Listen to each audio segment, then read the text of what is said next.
Emma Collins serra le dossier contre sa poitrine alors que la salle de conférence commençait à tourner. Elle cligna des yeux forts, essayant de se concentrer sur les rapports financiers étalés sur la table en acajou. Mais les chiffres se brouillaient comme des aquarelles et de la pluie. L'air conditionné bourdonnait au-dessus. Pourtant, elle se sentait insupportablement chaude.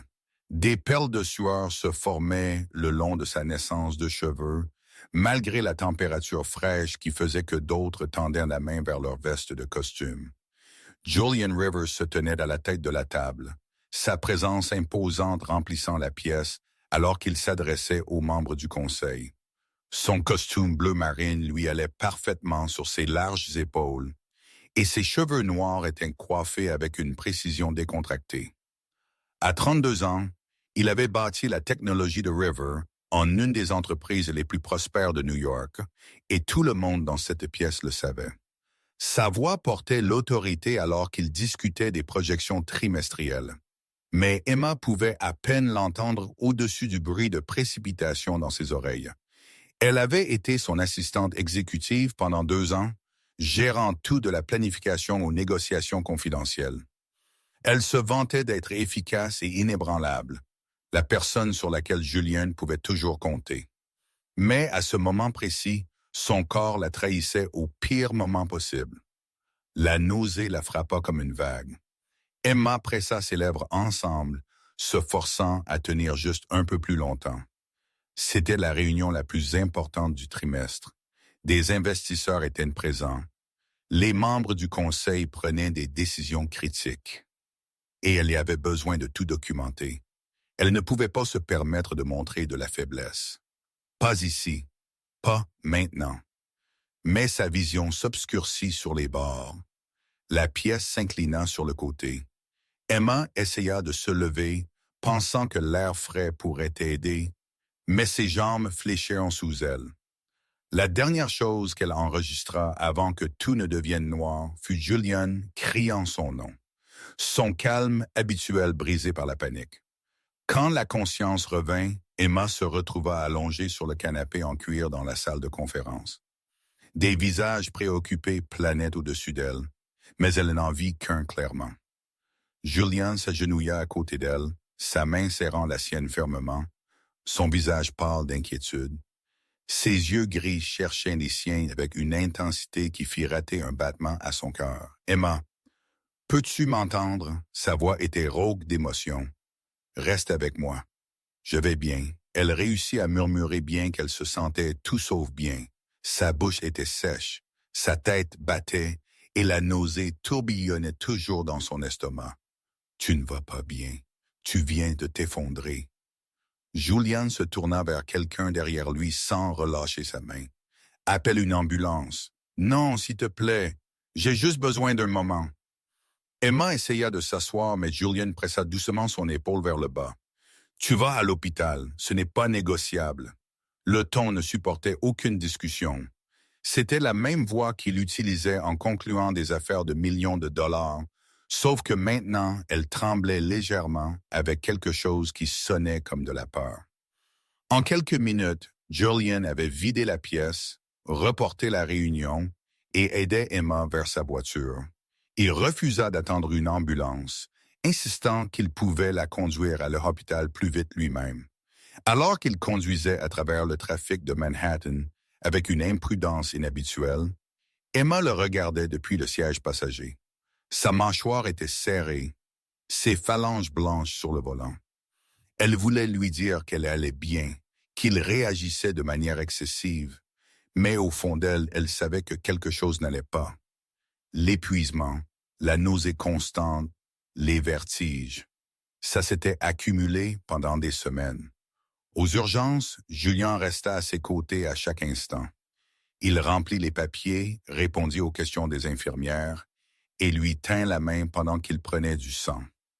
Quand le médecin ordonna une échographie, la confusion traversa le visage d'Emma, mais Julian lui serra simplement la main de manière rassurante. La salle d'échographie était silencieuse, sauf pour le doux bip des machines. La technicienne étala du gel frais sur l'abdomen d'Emma, et Julian se tenait prêt, sa présence à la fois réconfortante et accablante. Emma regardait les images en noir et blanc sur l'écran, ne comprenant pas ce qu'elle voyait jusqu'à ce que la technicienne sourit. « Nous y sommes, » dit la femme doucement. « Félicitations !» Le cerveau d'Emma luttait pour traiter le mot. « Félicitations, pourquoi ?» La technicienne jeta un coup d'œil entre Emma et Julien. « Vous êtes enceinte. » Environ 8 semaines, le monde arrêta de tourner. Le temps lui-même sembla gelé. Enceinte, le mot résonna dans l'esprit d'Emma, rebondissant sur les murs de sa conscience, mais refusant de prendre sens. Elle était enceinte. Il y avait un bébé à l'intérieur d'elle. Un bébé? Ses mains commencèrent à trembler. La technicienne continua d'expliquer quelque chose à propos du rythme cardiaque et du développement, mais Emma n'entendit rien de tout cela. Tout ce à quoi elle pouvait penser était cette nuit il y a 3 mois, la nuit qui avait tout changé entre elle et Julien, la nuit qu'ils avaient tous deux convenu de prétendre n'être jamais arrivée. Il était tard, bien après minuit. Ils étaient les seuls restés au bureau, travaillant sur une fusion critique qui devait être conclue avant le matin. Des heures de concentration intense avaient cédé à l'épuisement et Julien avait suggéré qu'il fasse une pause. Il ouvrit une bouteille de vin coûteuse qu'il gardait dans son bureau pour les occasions spéciales et ils trinquèrent à leur travail acharné. La conversation était passée des affaires au personnel. Julien parla de la pression de diriger l'entreprise, du poids des attentes, de la solitude qui venait avec sa position. Emma partagea ses propres luttes en grandissant pauvre, travaillant plusieurs emplois pour se payer l'université, se battant pour prouver qu'elle appartenait à ce monde de richesse et de pouvoir. Ils découvrirent des rêves et des peurs partagées, et quelque part entre le 2e et le 3e verre de vin, la frontière professionnelle entre eux se dissipa. Julien l'avait regardée différemment cette nuit-là, non pas comme son assistante capable, mais comme une femme qu'il désirait. Quand il tendit la main et plaça une mèche de cheveux derrière son oreille, le souffle d'Emma se coupa. Quand il demanda s'il pouvait l'embrasser, elle dit oui sans hésitation. Ce qui suivit fut passionné et intense, tous deux cédant à des sentiments qu'ils avaient supprimés pendant des mois. Ils firent l'amour sur le canapé de son bureau, enveloppés l'un dans l'autre, chuchotant des confessions dans le noir. Mais le matin apporta le regret. Julien se retira, son expression se refermant. Il s'excusa, dit que c'était une erreur, que cela ne pouvait pas se reproduire. Emma accepta rapidement, protégeant son cœur meurtri, et ils retournèrent à leur rôle professionnel. Sauf que rien n'était pareil. L'air entre eux crépitait de tension. Chaque touche accidentelle envoyait de l'électricité à travers son corps. Chaque réunion seule dans son bureau la faisait se souvenir maintenant. Allongée sur la table d'examen, avec la preuve de cette nuit affichée sur un écran. Emma ne pouvait plus se cacher. La technicienne partit chercher le médecin et Julien se rapprocha. Son visage était illisible, mais sa main tenait toujours la sienne. Le silence s'étira entre eux, lourd de questions et de peurs non dites. Finalement, Julien parla, sa voix basse et contrôlée. Emma, elle se força à le regarder, s'attendant à de la colère ou une accusation. Au lieu de cela, elle vit quelque chose de brut et vulnérable dans son expression. « Cet enfant est-il le mien ?» La question planait dans l'air. Emma aurait pu mentir. Elle aurait pu dire qu'elle ne savait pas qu'il y en avait eu d'autres. Mais elle n'avait jamais été douée pour mentir, surtout pas à lui, alors qu'elle chuchota « Oui, il est à toi ». Julien ferma les yeux, sa main se resserrant autour de la sienne. Quand il les rouvrit, ils étaient brillants d'émotion.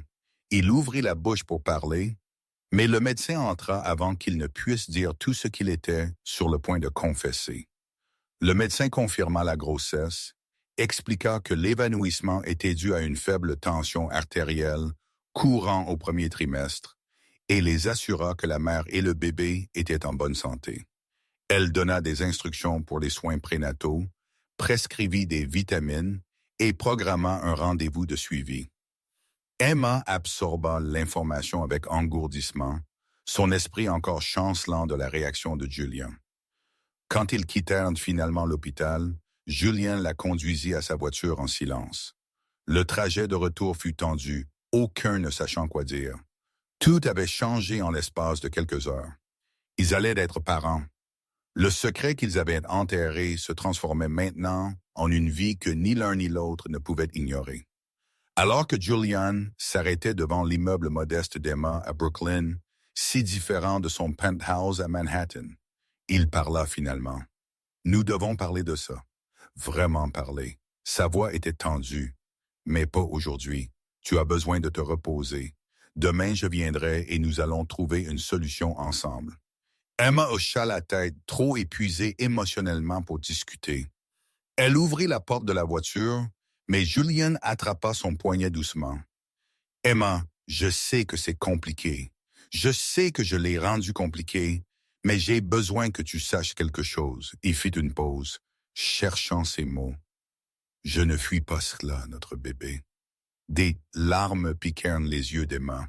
Elle hocha de nouveau la tête, ne faisant pas confiance à sa voix, et se précipita dans son immeuble. Ce n'est qu'une fois arrivée dans son petit appartement qu'elle se permit de s'effondrer, glissant le long de la porte, tandis que des sables secouaient son corps. Elle était enceinte de l'enfant de Julian River, et elle n'avait absolument aucune idée de ce qui se passait ensuite. Le lendemain matin, Emma se réveilla à des coups persistants à sa porte. Groggy, elle vérifia l'heure sur son téléphone et vit qu'il était à peine 7 heures du matin. Elle enroula sa robe autour d'elle et se traîna jusqu'à la porte, s'attendant à une livraison de colis. Au lieu de cela, Julian se tenait dans le couloir, tenant 2 cafés et un sac de pâtisserie fraîche. « Tu as dit que nous parlerions, » dit-il simplement. Bien que ses yeux semblaient fatigués comme s'il n'avait pas dormi, Emma s'écarta, le laissant entrer dans son petit appartement. Ce n'était rien comme le luxe auquel il était habitué. Juste un modeste appartement d'une chambre avec des meubles d'occasion et des murs qui avaient besoin d'être repeints, mais c'était le sien, gagné par son propre travail acharné. Elle refusa d'en avoir honte. Julien posa le café et les pâtisseries sur le comptoir de la cuisine, puis se tourna pour lui faire face. « Comment te sens-tu? » La nausée n'est pas aussi forte le matin. Emma serra sa robe plus fort, soudainement gênée. « Julian, nous devons vraiment parler de ce qui se passe maintenant. » « Je sais. » Il passa une main dans ses cheveux, un geste qu'elle reconnut comme de la nervosité. « Je veux faire partie de ça, Emma. Partie de la grossesse, partie de la vie du bébé. Je veux prendre soin de vous deux. » L'espoir fleurit dans la poitrine d'Emma, dangereux et lumineux. « Que dis-tu? » « Je dis que je veux faire ça bien. Rendez-vous chez le médecin préparé pour le bébé, tout. Tu ne devrais pas avoir à traverser cela seul pour qu'Emma puisse répondre. » Son téléphone bourdonna avec insistance. Il y jeta un coup d'œil et fit une grimace. « Je dois prendre ça. C'est ma mère. » Pendant que Julian s'engageait dans le couloir pour parler, Emma ouvrit le sac de pâtisserie et trouva ses croissants préférés de la boulangerie chère de l'autre côté de la ville. Le geste la toucha plus qu'elle ne voulait l'admettre. Quand Julian revint, son expression était troublée. « Tout va bien? » Emma demanda. « Complications familiales? » Il secoua la tête. « Rien dont tu doives t'inquiéter. » Mais Emma s'inquiétait. Au cours des jours suivants, Julian fut fidèle à sa parole d'être présent, mais sa présence venait par fragments. Il se présenterait avec des courses ou prendrait de ses nouvelles entre les réunions, mais disparaîtrait ensuite pendant des jours. Son téléphone sonnait constamment avec des appels qu'il devait prendre en privé. L'incohérence était exaspérante. Une semaine plus tard, Emma retourna au travail malgré les protestations de Julian qu'elle devrait se reposer plus longtemps. Elle avait besoin de normalement, avait besoin de se sentir utile. Mais le bureau se sentait différent maintenant. Des collègues chuchotaient quand elle passait. Elle attrapa des regards de pitié d'autres assistantes. Quelque chose avait changé. Elle ne comprenait pas quoi. La vérité vint pendant sa pause déjeuner quand elle s'arrêta à un kiosque à journaux et vit le visage de Julian sur la couverture d'un magazine d'affaires. Le titre lisait « Le magnat de la technologie Julian Rivers épousera la mondaine Victoria Sterling lors d'une cérémonie de printemps. Le sang d'Emma se transforma en glace. Le magazine tomba de ses mains tremblantes. Fiancée. Julian était fiancée. Elle ramassa le magazine avec des doigts tremblants et tourna à l'article. Il y avait des photos de Julian avec une femme blonde époustouflante lors de galas de charité, d'événements mondains, semblant parfaits ensemble. L'article détaillait comment leur famille avait été proche pendant des années, comment l'union fusionnerait de puissantes dynasties, comment les fiançailles avaient été annoncées il y a 6 mois, 3 mois avant cette nuit dans son bureau. Il avait été fiancé quand il l'avait touchée, quand il avait chuchoté qu'il la voulait. Quand il créa une vie avec elle, Emma retourna aux toilettes du bureau avant qu'elle ne vomisse. Bien qu'elle ne pût dire si c'était des nausées matinales ou un chagrin d'amour, elle évita Julian pour le reste de la journée, affirmant qu'elle avait des réunions à l'extérieur. Quand il lui envoya un message demandant si elle allait bien, elle répondit avec de brefs messages professionnels. Ce soir-là, quand il se présenta à son appartement sans prévenir, elle faillit ne pas le laisser entrer. « Emma, qu'est-ce qui s'est passé? Tu m'as évité toute la journée. » Julian entra, l'inquiétude gravée sur son visage. « Quand allais-tu me le dire? » Sa voix sortit froide, contrôlée. « Quand allais-tu mentionner que tu as une fiancée? » Julian devint très immobile. « Tu as découvert. J'ai découvert. » Emma lui jeta le magazine. Tout le monde savait, sauf moi. J'étais la seule assez stupide pour ne pas savoir que le père de mon enfant est fiancé pour épouser quelqu'un d'autre. Emma, ce n'est pas ce que tu penses, vraiment, parce qu'il semble que tu aies planifié un mariage tout en prétendant que tu veux être avec moi et notre bébé.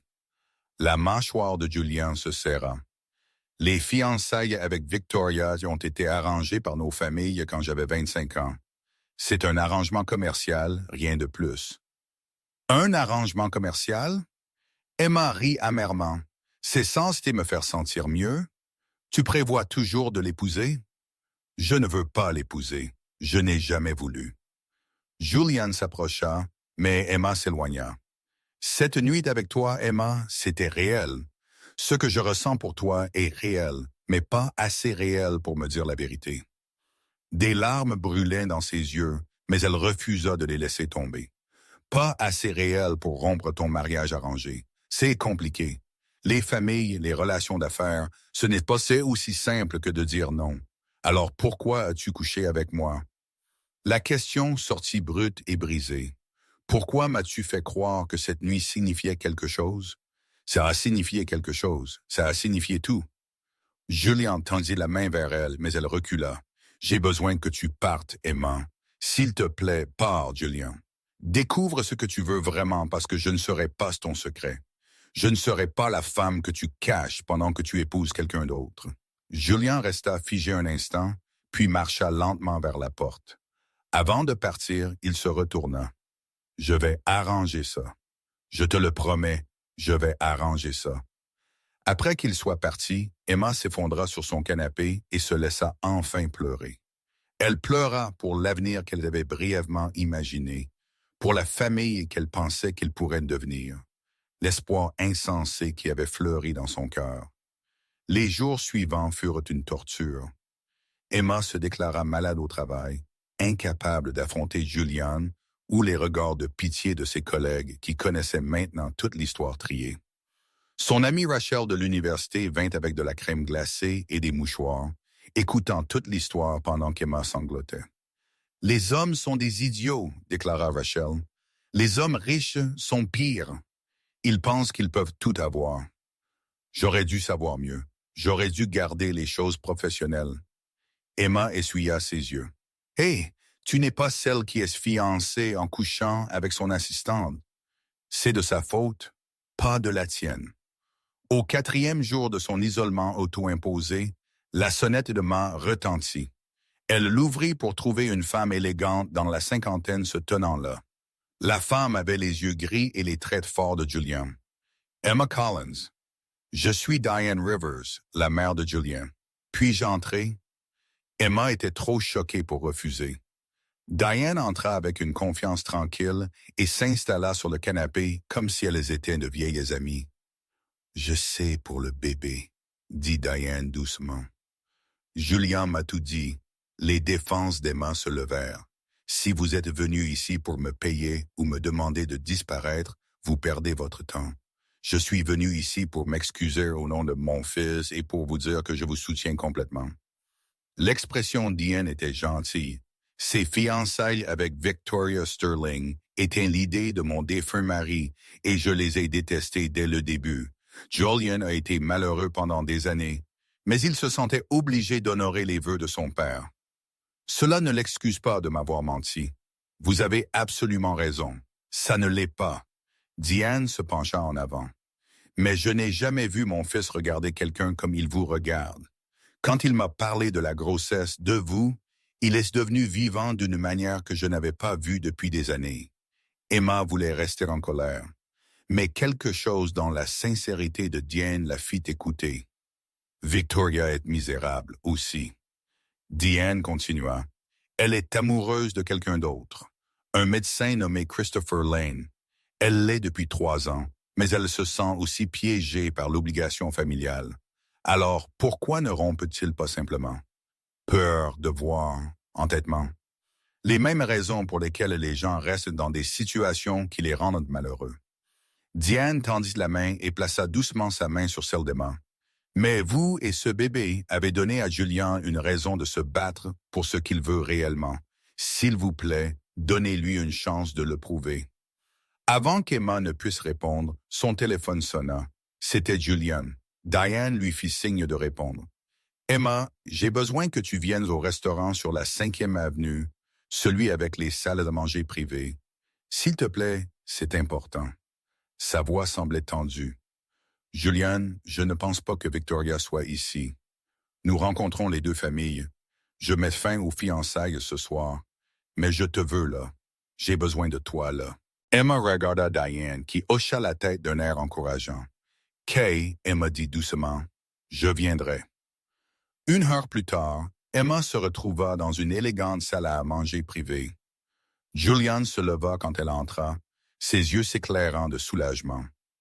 Victoria Sterling était là, aussi, et Emma fut frappée par la tristesse de l'autre femme malgré sa beauté.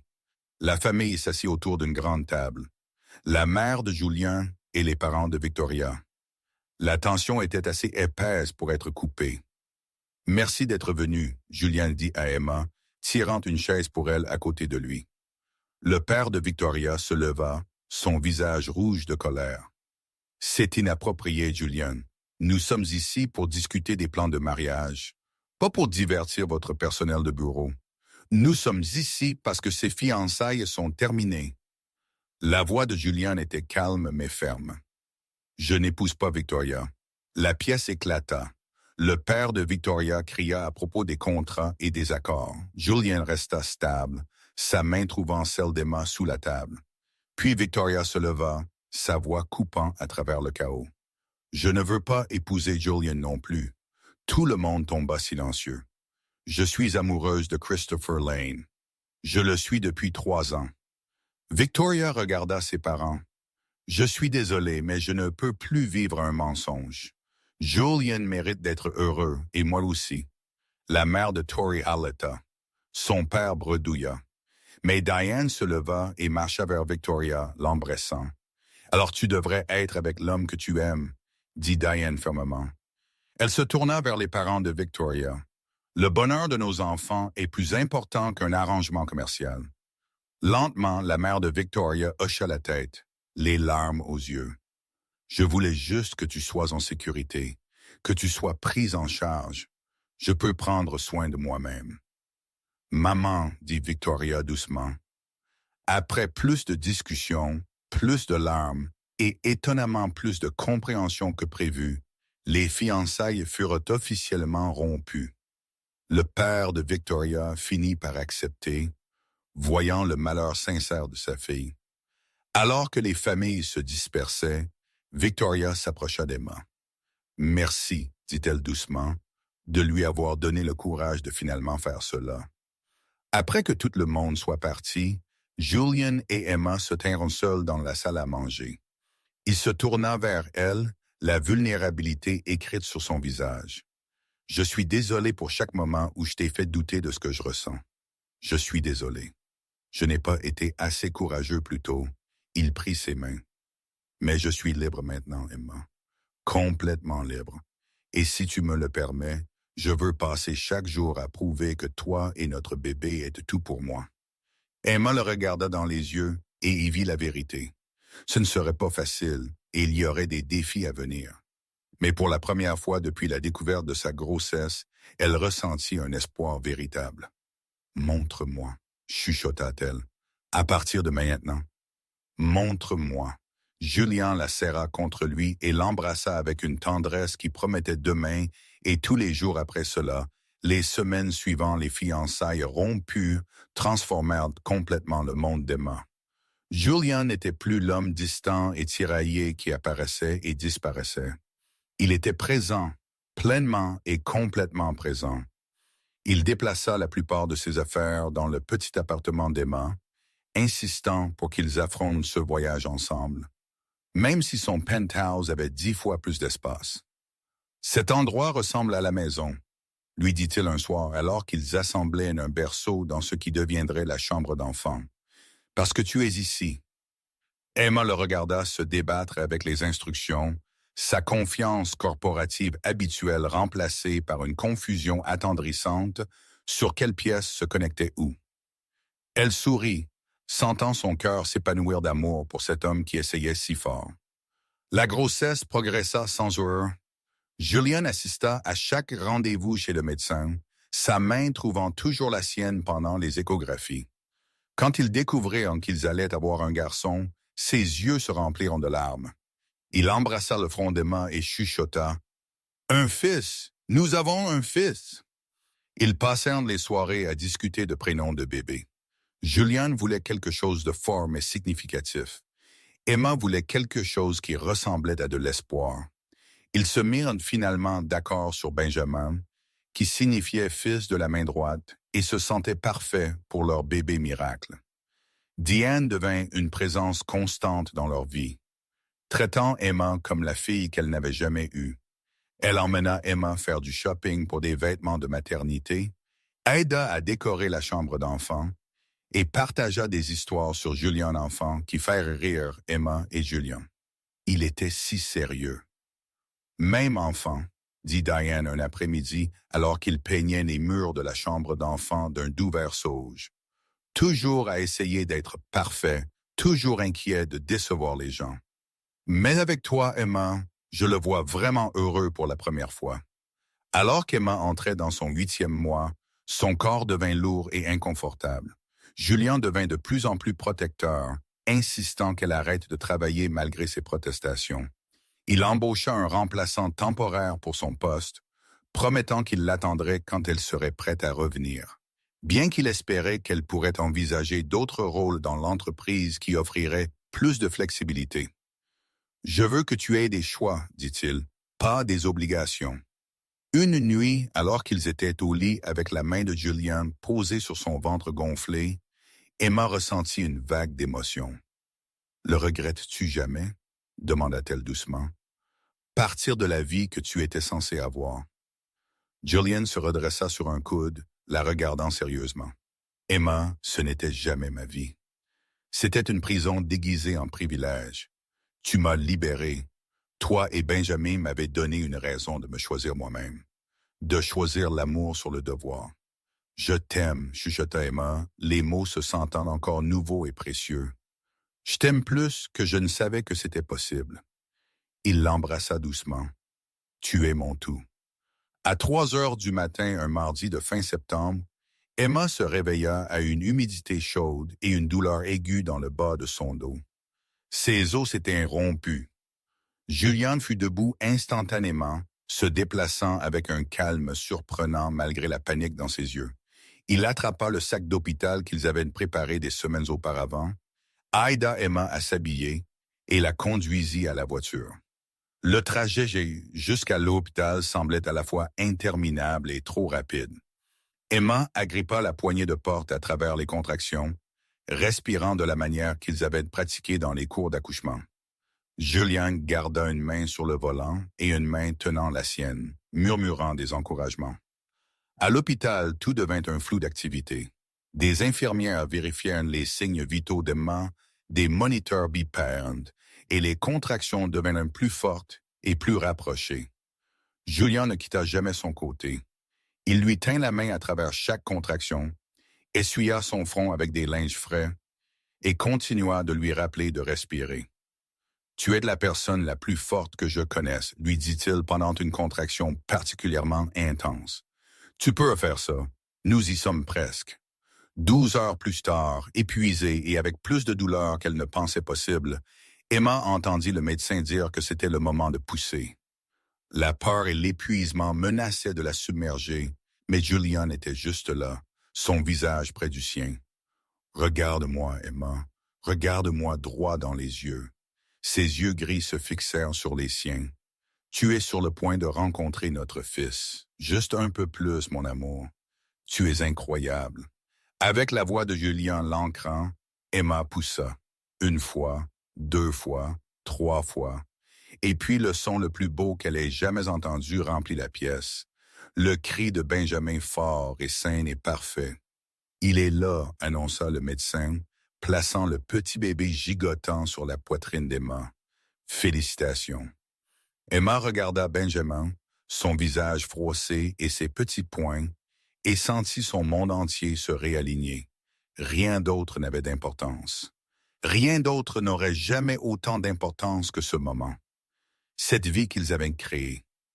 Julian se pencha sur eux deux, ses joues mouillées de larmes qu'il ne tenta pas de cacher. « Bonjour, Benjamin, je suis ton papa. » Sa voix se brisa. « Et je promets de t'aimer toi et ta mère chaque jour pour le reste de ma vie. » Les premières semaines avec Benjamin furent un beau chaos.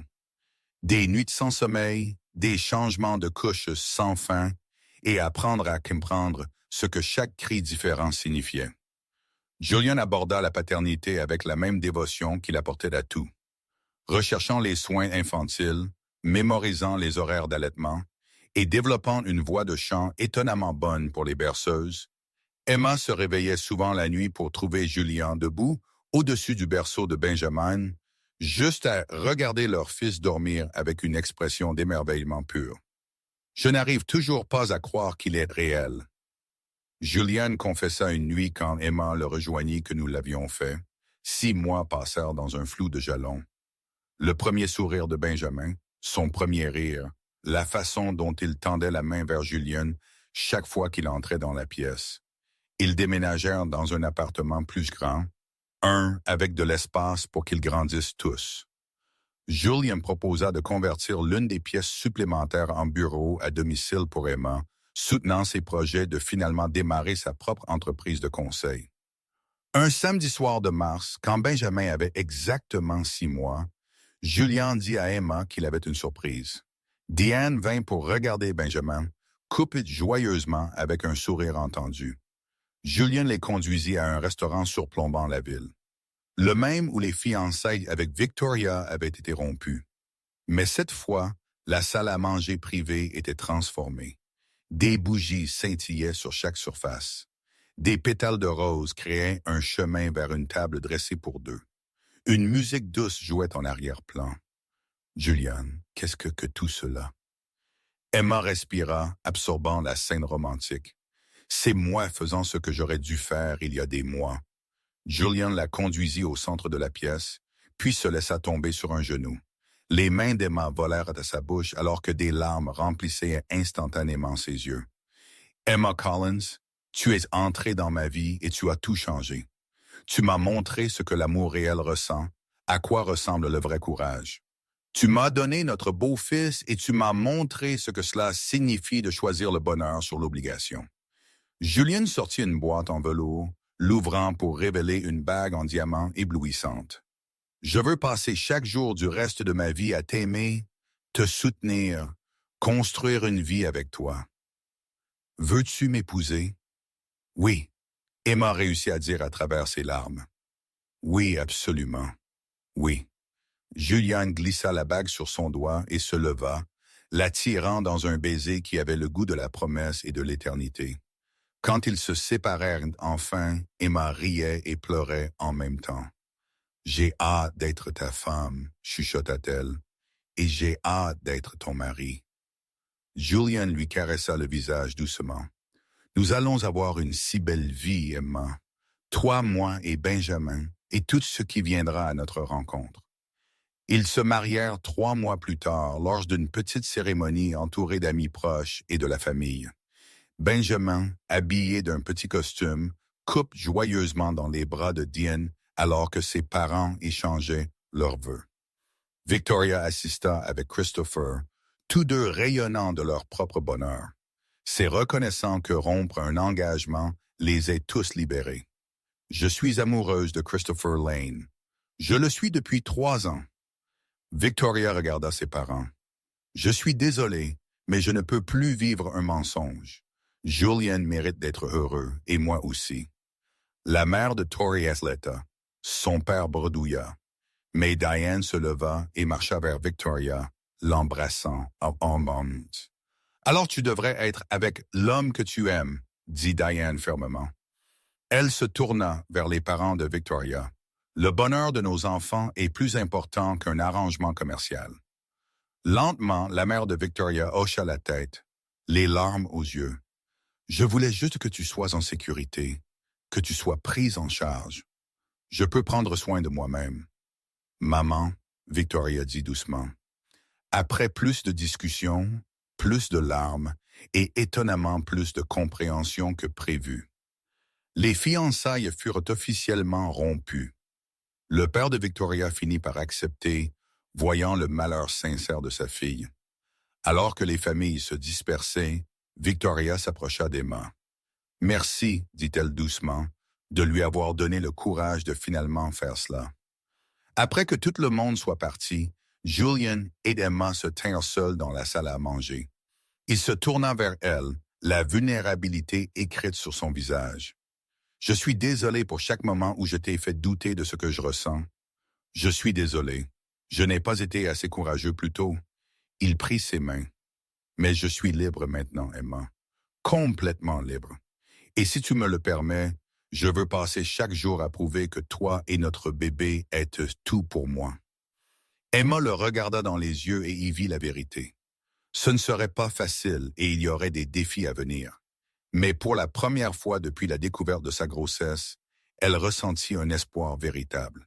« Montre-moi, » chuchota-t-elle. « À partir de maintenant, montre-moi. » Julian la serra contre lui et l'embrassa avec une tendresse qui promettait demain, et tous les jours après cela, les semaines suivant les fiançailles rompues transformèrent complètement le monde d'Emma. Julian n'était plus l'homme distant et tiraillé qui apparaissait et disparaissait. Il était présent, pleinement et complètement présent.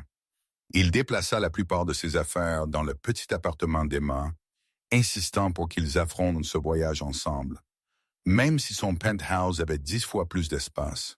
« Cet endroit ressemble à la maison, » lui dit-il un soir alors qu'ils assemblaient un berceau dans ce qui deviendrait la chambre d'enfant. « Parce que tu es ici. » Emma le regarda se débattre avec les instructions. Sa confiance corporative habituelle remplacée par une confusion attendrissante sur quelle pièce se connectait où. Elle sourit, sentant son cœur s'épanouir d'amour pour cet homme qui essayait si fort. La grossesse progressa sans heurts. Julian assista à chaque rendez-vous chez le médecin, sa main trouvant toujours la sienne pendant les échographies. Quand ils découvrirent qu'ils allaient avoir un garçon, ses yeux se remplirent de larmes. Il embrassa le front d'Emma et chuchota « Un fils. Nous avons un fils. » Ils passèrent les soirées à discuter de prénoms de bébé. Julian voulait quelque chose de fort mais significatif. Emma voulait quelque chose qui ressemblait à de l'espoir. Ils se mirent finalement d'accord sur Benjamin, qui signifiait « fils de la main droite » et se sentait parfait pour leur bébé miracle. Diane devint une présence constante dans leur vie, traitant Emma comme la fille qu'elle n'avait jamais eue. Elle emmena Emma faire du shopping pour des vêtements de maternité, aida à décorer la chambre d'enfant et partagea des histoires sur Julian enfant qui firent rire Emma et Julian. Il était si sérieux. Même enfant, dit Diane un après-midi alors qu'il peignait les murs de la chambre d'enfant d'un doux vert sauge. Toujours à essayer d'être parfait, toujours inquiet de décevoir les gens.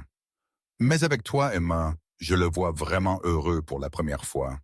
Alors qu'Emma entrait dans son 8e mois, son corps devint lourd et inconfortable. Julien devint de plus en plus protecteur, insistant qu'elle arrête de travailler malgré ses protestations. Il embaucha un remplaçant temporaire pour son poste, promettant qu'il l'attendrait quand elle serait prête à revenir, bien qu'il espérait qu'elle pourrait envisager d'autres rôles dans l'entreprise qui offriraient plus de flexibilité. « Je veux que tu aies des choix, dit-il, pas des obligations. » Une nuit, alors qu'ils étaient au lit avec la main de Julien posée sur son ventre gonflé, Emma ressentit une vague d'émotion. « Le regrettes-tu jamais ?» demanda-t-elle doucement. « Partir de la vie que tu étais censé avoir. » Julien se redressa sur un coude, la regardant sérieusement. « Emma, ce n'était jamais ma vie. C'était une prison déguisée en privilège. Tu m'as libéré. Toi et Benjamin m'avez donné une raison de me choisir moi-même, de choisir l'amour sur le devoir. »« Je t'aime, » chuchota Emma, les mots se sentant encore nouveaux et précieux. « Je t'aime plus que je ne savais que c'était possible. » Il l'embrassa doucement. « Tu es mon tout. » À 3 heures du matin un mardi de fin septembre, Emma se réveilla à une humidité chaude et une douleur aiguë dans le bas de son dos. Ses os s'étaient rompus. Julien fut debout instantanément, se déplaçant avec un calme surprenant malgré la panique dans ses yeux. Il attrapa le sac d'hôpital qu'ils avaient préparé des semaines auparavant, aida Emma à s'habiller et la conduisit à la voiture. Le trajet jusqu'à l'hôpital semblait à la fois interminable et trop rapide. Emma agrippa la poignée de porte à travers les contractions, respirant de la manière qu'ils avaient pratiquée dans les cours d'accouchement. Julien garda une main sur le volant et une main tenant la sienne, murmurant des encouragements. À l'hôpital, tout devint un flou d'activité. Des infirmières vérifièrent les signes vitaux d'Emma, des moniteurs bipèrent, et les contractions devinrent plus fortes et plus rapprochées. Julien ne quitta jamais son côté. Il lui tint la main à travers chaque contraction, essuya son front avec des linges frais et continua de lui rappeler de respirer. « Tu es la personne la plus forte que je connaisse, » lui dit-il pendant une contraction particulièrement intense. « Tu peux faire ça. Nous y sommes presque. » 12 heures plus tard, épuisée et avec plus de douleur qu'elle ne pensait possible, Emma entendit le médecin dire que c'était le moment de pousser. La peur et l'épuisement menaçaient de la submerger, mais Julien était juste là, son visage près du sien. « Regarde-moi, Emma, regarde-moi droit dans les yeux. » Ses yeux gris se fixèrent sur les siens. « Tu es sur le point de rencontrer notre fils. Juste un peu plus, mon amour. Tu es incroyable. » Avec la voix de Julien l'ancrant, Emma poussa. 1 fois, 2 fois, 3 fois. Et puis le son le plus beau qu'elle ait jamais entendu remplit la pièce. Le cri de Benjamin fort et sain et parfait. « Il est là », énonça le médecin, plaçant le petit bébé gigotant sur la poitrine d'Emma. « Félicitations. » Emma regarda Benjamin, son visage froissé et ses petits poings, et sentit son monde entier se réaligner. Rien d'autre n'avait d'importance. Rien d'autre n'aurait jamais autant d'importance que ce moment. Cette vie qu'ils avaient créée. Julien se pencha sur eux deux, ses joues mouillées de larmes qu'il ne tenta pas de cacher. « Bonjour, Benjamin. Je suis ton papa. » Sa voix se brisa. « Et je promets de t'aimer toi et ta mère chaque jour pour le reste de ma vie. » Les premières semaines avec Benjamin furent un beau chaos. Des nuits sans sommeil, des changements de couches sans fin, et apprendre à comprendre ce que chaque cri différent signifiait.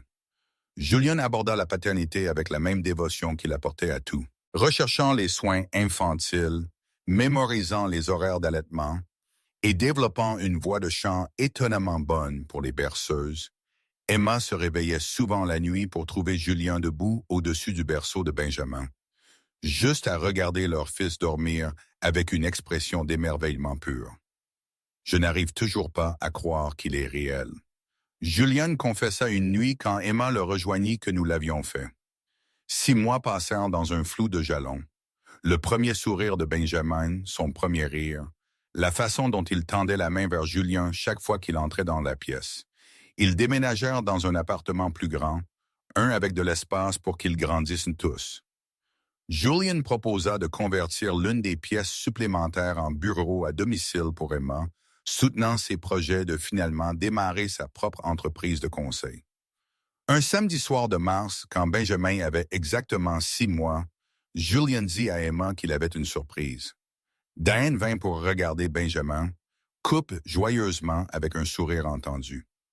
Julian les conduisit à un restaurant surplombant la ville, le même où les fiançailles avec Victoria avaient été rompues. Mais cette fois, la salle à manger privée était transformée. Des bougies scintillaient sur chaque surface. Des pétales de rose créaient un chemin vers une table dressée pour deux. Une musique douce jouait en arrière-plan. Julian, qu'est-ce que tout cela? Emma respira, absorbant la scène romantique. C'est moi faisant ce que j'aurais dû faire il y a des mois. Julian la conduisit au centre de la pièce, puis se laissa tomber sur un genou. Les mains d'Emma volèrent à sa bouche alors que des larmes remplissaient instantanément ses yeux. Emma Collins, tu es entrée dans ma vie et tu as tout changé. Tu m'as montré ce que l'amour réel ressent, à quoi ressemble le vrai courage. Tu m'as donné notre beau-fils et tu m'as montré ce que cela signifie de choisir le bonheur sur l'obligation. Julian sortit une boîte en velours, l'ouvrant pour révéler une bague en diamant éblouissante. Je veux passer chaque jour du reste de ma vie à t'aimer, te soutenir, construire une vie avec toi. Veux-tu m'épouser? Oui, Emma réussit à dire à travers ses larmes. Oui, absolument, oui. Julian glissa la bague sur son doigt et se leva, la tirant dans un baiser qui avait le goût de la promesse et de l'éternité. Quand ils se séparèrent enfin, Emma riait et pleurait en même temps. « J'ai hâte d'être ta femme, chuchota-t-elle, et j'ai hâte d'être ton mari. » Julian lui caressa le visage doucement. « Nous allons avoir une si belle vie, Emma. Toi, moi et Benjamin, et tout ce qui viendra à notre rencontre. » Ils se marièrent 3 mois plus tard lors d'une petite cérémonie entourée d'amis proches et de la famille.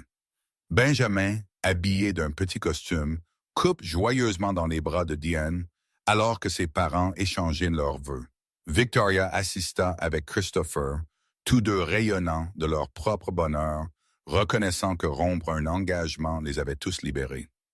Alors qu'Emma se tenait devant Julian, promettant de l'aimer dans la maladie et la santé, pour le meilleur ou pour le pire, elle repensa à ce jour où elle s'était évanouie dans la salle de conférence.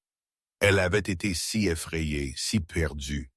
Elle n'aurait jamais pu imaginer que ce moment mènerait à cela, à un amour si profond et vrai. Il a tout transformé. Julian glissa l'alliance sur son doigt, ses yeux ne quittant jamais les siens. « Je t'aime, Emma Rivers. »« Je t'aime aussi, » répondit Emma, son cœur si plein qu'elle pensa qu'il pourrait éclater.